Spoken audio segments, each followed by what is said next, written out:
Na ako'y nabasa nga article no nga gisulat ni Rigoberto Tiglao and it really makes sense.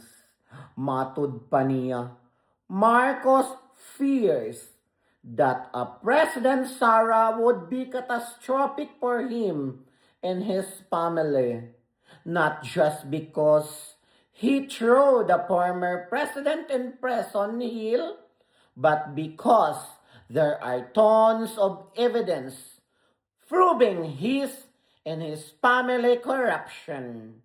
A Sara presidency could mean Marcos with his wife, son, and cousin spending the rest of their lives in jail.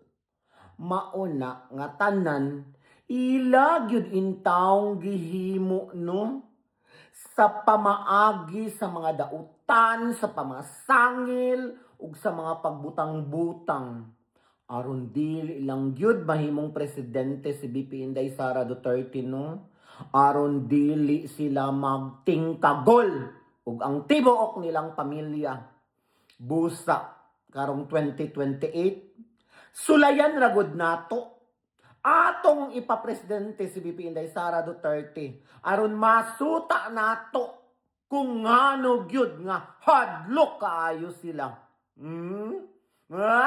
Masuta ni karong 2028. Busa magkahiusat ang tanan.